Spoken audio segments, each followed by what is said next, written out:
Hi everyone, my name is Vaibhav and I welcome you all to the official YouTube channel of Magic Bid. आज इस topic पर बात करेंगे कि कैसे फिल रेट और सीपीएम को इम्प्रूव कर सकते हैं। मेरे पार्टनर ने ऑलरेडी एक वीडियो बना रखा है, ऊपर आपको इसका लिंक मिल जाएगा कि कैसे सीपीएम को इंक्रीज कर सकते हैं। इसमें उन्होंने कुछ 8 पॉइंट्स पर बात करी है जो कि बहुत ज़रूरी है पब्लिशर्स को फोकस करने के लिए। इस वीडियो में मैं कुछ और टॉपिक पर बात करूंगा जो कि बहुत डिसाइडिंग फैक्टर्स हैं ताकि आपकी वेबसाइट का फिल रेट और सीपीएम कैसा है।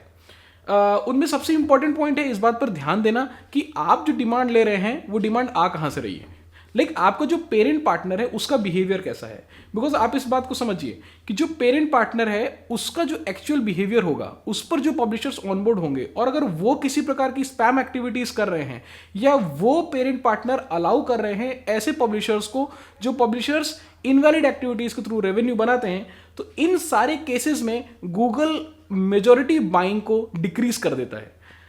ऐसे पब्लिशर्स को ये प्रॉब्लम होती है अगर वो उन पेरेंट पार्टनर्स के साथ कनेक्टेड हैं तो। और ये डिफरेंस हमने देखा क्योंकि हमारे पास बहुत सारे पब्लिशर्स ऐसे आए जो कि किसी दूसरे पेरेंट पार्टनर के साथ काम कर रहे थे और उनका फिल रेट बहुत ही ज़्यादा कम था, उनका सीपीएम बहुत ही ज़्यादा कम था, और जैसे ही उन्होंने हमारी डिमांड को कनेक्ट किया उनका सीपीएम भी इंप्रूव हुआ और उनका फिल रेट भी इंप्रूव हुआ। इसका मतलब यह है कि जो पेरेंट पार्टनर है अगर वो अलाउ कर रहा है स्पैम एक्टिविटीज को, कहीं ना कहीं गूगल उनकी जो बाइंग है उस पर्टिकुलर नेटवर्क की उसको कम कर देता है और ये रिफ्लेक्ट करता है पब्लिशर्स की इन्वेंट्री पर। ये चीज़ ऐसे भी समझी जा सकती है कि अगर आप मैनेज इन्वेंट्री के थ्रू भी किसी पेरेंट पार्टनर के साथ कनेक्टेड हैं और वो पेरेंट पार्टनर का जो अकाउंट है उसमें कुछ इनवैलिड एक्टिविटीज़ हो गई हैं, कुछ स्पैम एक्टिविटीज़ हो गई हैं, तो भी आपको मैनेज इन्वेंट्री में आप जो रेवेन्यू बना रहे हो वहाँ पर भी इसका इफेक्ट आपको दिखाई देगा। तो ये बहुत ही ज़्यादा इंपॉर्टेंट है कि आप डिमांड जिस पार्टनर से ले रहे हैं वो पार्टनर की एक्टिविटीज़ क्या हैं। अब इसमें अगला क्वेश्चन ये आता है कि एज ए पब्लिशर आप ये बात कैसे फाइंड आउट कर सकते हैं कि आपको किन पार्टनर के साथ कनेक्ट होना है और किन पार्टनर के साथ नहीं कनेक्ट होना है। इसमें सबसे पहली और इंपॉर्टेंट बात यह है कि अगर वो पेरेंट पार्टनर ऑनबोर्ड कर रहा है पब्लिशर्स को तो उसकी ऑनबोर्डिंग स्ट्रैटेजी क्या है। कहीं ऐसा तो नहीं कि मार्केट से कोई भी उठकर आ रहा है और उसको वहां से डिमांड मिल जा रहा है। कहीं ऐसा तो नहीं कि मार्केट में स्पैम एक्टिविटीज करने वाले जो अनऑथराइज रीसेलर्स हैं वो मार्केट में लोगों को उनके मैनेज्ड अकाउंट, मैनेज इन्वेंट्री और डिमांड को प्रोवाइड कर रहे हैं और ऑनबोर्डिंग करते समय उनकी टीम इस बात पर ध्यान नहीं दे रही है। इस बात को ऐसे भी समझा जा सकता है कि क्या उनकी ऑनबोर्डिंग स्ट्रैटेजी में किसी प्रकार के फ्रॉड डिटेक्शन टूल या फिर इनवैलिड एक्टिविटीज को मेजर करने के लिए क्या कोई स्टेप लिया जा रहा है या नहीं लिया जा रहा है। बिकॉज मैजिक बिड में जब भी कोई पब्लिशर ऑनबोर्ड होने के लिए आता है हम उसको इंकरेज करते हैं कि हमारा जो प्रोडक्ट है मैजिक शील्ड वो आप अपनी वेबसाइट पर लगाएं। बिकॉज मैजिक शील्ड क्या करता है, वो डेली बेसिस पर हमें डेटा प्रोवाइड करता है कि इस पर्टिकुलर वेबसाइट पर क्या एक्टिविटी हो रही है। ये एक्टिविटी का डेटा हम पब्लिशर्स के साथ में शेयर भी करते हैं क्योंकि उससे उनको यह फायदा हो सकता है कि ऐसा भी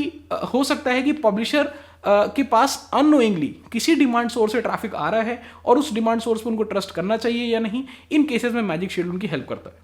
और जो मैजिक शील्ड की रिपोर्ट होती है उसके बेसिस पर हम ये डिसीजन लेते हैं कि हमें उस पब्लिशर के साथ में काम करना है या नहीं करना है। मैजिक बिड इस बात का हमेशा ध्यान रखता है कि जो भी चाइल्ड पार्टनर्स उसके साथ कनेक्ट होने के लिए आए हैं उनके वेबसाइट पे यूजर का बिहेवियर कैसा है, वो ट्रैफिक कहाँ से पा रहे हैं, उनके काम करने का तरीका कैसा है। और यही कारण है कि बहुत सारे पब्लिशर्स जिन पर मैजिक शील्ड की रिपोर्ट के बेसिस पर हमें ये डिसीजन लेना पड़ता है कि हम उनके साथ कंटिन्यू नहीं कर सकते। और ये एक मेजर रीजन है कि मैजिक बिड का जो सीपीएम है, मैजिक बिड का जो फिल रेट है वो बहुत ही ज़्यादा अच्छा है। दूसरी स्ट्रैटेजी क्या हो सकती है कि अगर आप किसी पेरेंट पार्टनर से डिमांड लेने के लिए जा रहे हैं और आप ये जानना चाहते हैं कि वो पेरेंट पार्टनर की ओवरऑल कैपेसिटी क्या है, तो आप ये काम कर सकते हैं कि आप उन पेरेंट पार्टनर से पूछ सकते हैं कि आप किन पब्लिशर्स के साथ में काम करते हैं।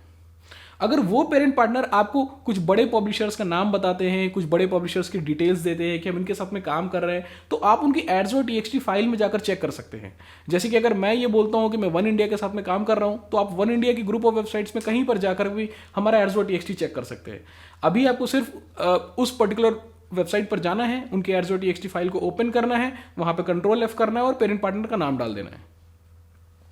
इससे आपको ये पता चल जाएगा कि ये जो पर्टिकुलर पेरेंट है इसका काम क्या है, ये किन तरीकों से काम करता है, इसकी स्ट्रैटेजी क्या है, ऑनबोर्डिंग स्ट्रैटेजीज क्या है, प्रोग्रामेटिक को लेकर के ये इनका काम कैसा है। तो इन चीज़ों को पब्लिशर्स को वेरीफाई करना चाहिए, और अगर वो डे बाई डे इस बात को महसूस कर रहे हैं कि उनकी इन्वेंट्री क्वालिटी अच्छी है लेकिन उसके बाद भी सीपीएम और फिल रेट उतना इफेक्टिव उनको नहीं मिल रहा है, तो क्या एक रीज़न हो सकता है। और इस इंपॉर्टेंट टॉपिक पर डिस्कशन के बाद मैं नीचे आपको कुछ लिंक्स भी प्रोवाइड करूंगा जिसमें कुछ केस स्टडीज हमारी मार्केटिंग टीम ने प्रिपेयर की है, जिसमें जो पब्लिशर्स हमारे पास ऑनबोर्ड होकर आए उनके सीपीएम में क्या चेंजेस हमको देखने को मिले, उनके फिल रेट में हमें क्या चेंजेस देखने को मिले, और क्या कारण है कि लोग मैजिक बिड को प्रिफर कर रहे हैं इंडिया में